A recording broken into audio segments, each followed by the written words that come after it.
Okay, good morning, good afternoon. This will be day 10 of my detox, my parasite, whole body, spiritual, and mental cleanse. Uh, I've been meditating today on the word of in the Bible.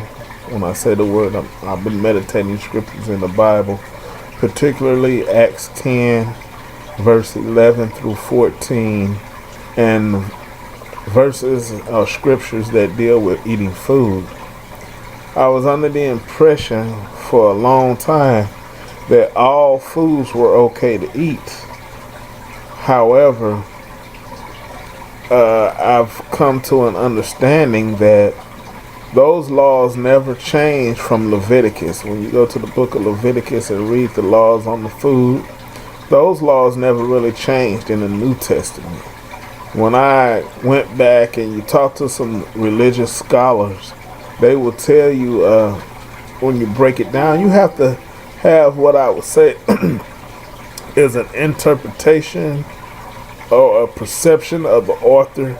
Because you got to remember, a lot of those scriptures were written in Greek, Hebrew, very old languages that had to been translated to English.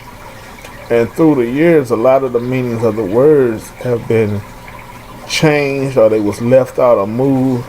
And it's almost, that's why a lot of people probably get confused with the Bible, because you could take a verse, or you could take a number of verses and put them together, and you could come up with all sorts of perception, ideas, ideologies based off of that particular scripture if you don't know the true language where it was interpreted from. Because I think that's something that they left out.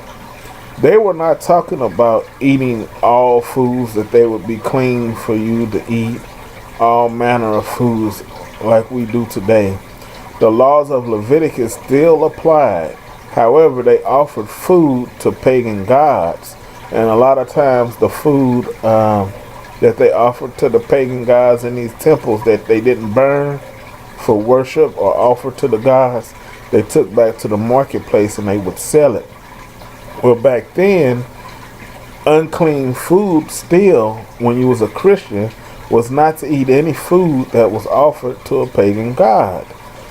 So it's a lot of scriptures in there in that Bible, that's left up to one's own interpretation. And if you don't know the true meaning of everything, especially when it comes to your soul, you can get a little twisted in your understanding. That's why the Bible clearly states, study the Bible yourself, show yourself worthy and approved. Well, my detox is going great. I'm not going to harp a lot on the Bible. I just want people to think about those verses before they read it. And I'm not going to knock anyone eating anything, because Lord knows I've eaten all kinds of things. But, I say I'm taking a clean food approach from now on with this parasite cleanse and everything. I'm going to change that and say I'm taking a whole natural food process. Some things I may not eat anymore. Some things I will eat, or some things I'm going to try to at least limit out of my diet. So it'll be further discussions on different things. But I just want to thank you, and you guys have a great night, okay? Good night.